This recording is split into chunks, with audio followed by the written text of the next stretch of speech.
Sa sobrang kulit ni Queen Blue, ayan nasipit tuloy siya nitong crab.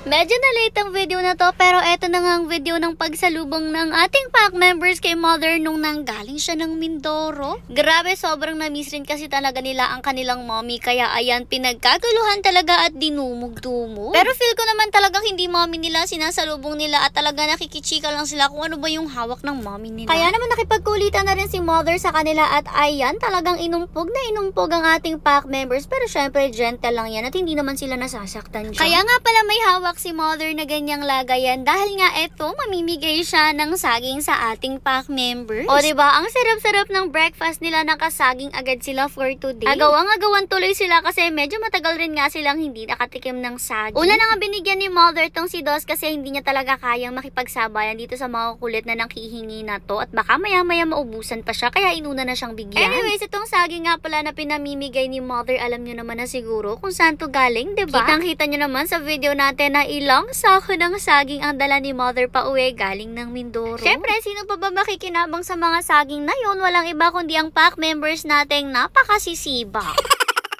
Tingnan nyo naman kung gaano sila kahalimaw dyan makipag-agawan, makakuha lang ng isang pirasong saging. Pero alam nyo naman, hindi rin talaga sila pwedeng makarami. Hanggang 1 to 2 slices lang talaga yung pwede nilang kainin. Kaya naman kung mapapansin nyo, hindi na binibigyan ni Mother yung mga nabigyan na niyang una. Kasi hindi talaga pwedeng makarami at hindi pwedeng magdaya ang mga yan. Hindi naman sa pagmamadamot or pagtitipid sa kanila. Pero kasi guys, alam nyo naman na once na makadami, maaaring ma-upset yung stomach nila. It applies hindi lang sa saging kundi in other fruits or vegetables in general. Kasi gaya nga ng palagi kong sinasabi sa inyo, kahit super nutritious at maganda ang mga fruits and vegetables para sa ating mga fur babies, still kailangan nating mag-research whenever we give fruits or vegetables sa ating mga fur babies kasi meron talagang mga fruits and vegetables na maaaring maging toxic para sa kanila. Yes guys, meron mga nutritious fruits pero meron din na kahit masarap na prutas ay hindi naman pwede sa mga doggies. Bilang example nga guys, alam nyo ba na ang grapes or ubas ay very toxic para sa ating mga fur babies? Huwag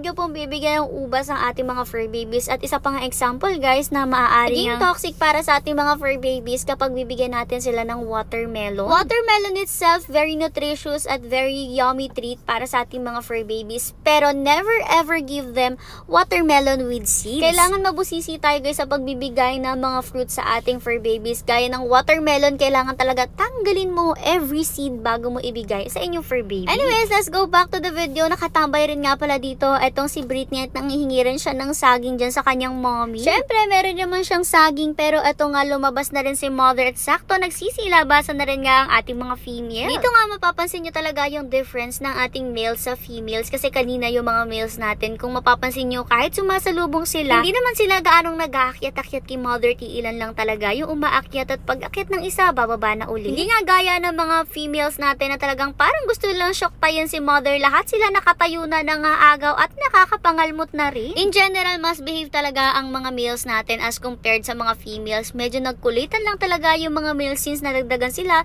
ng napakakukulit na mga hotdog na sunog. Pero ever since before, talagang mas behave ang mga males natin at mas makukulit talaga at malilikot ang ating mga females. Tingnan nyo, kada may aakyat na isa, mamaya yung isa naman, kaya talagang hindi makapamigay ng ayos si Mother. Kapag rin nga ganitong mga females natin dahil sobrang dami nila, bicolors yung ginagawa ni Mother.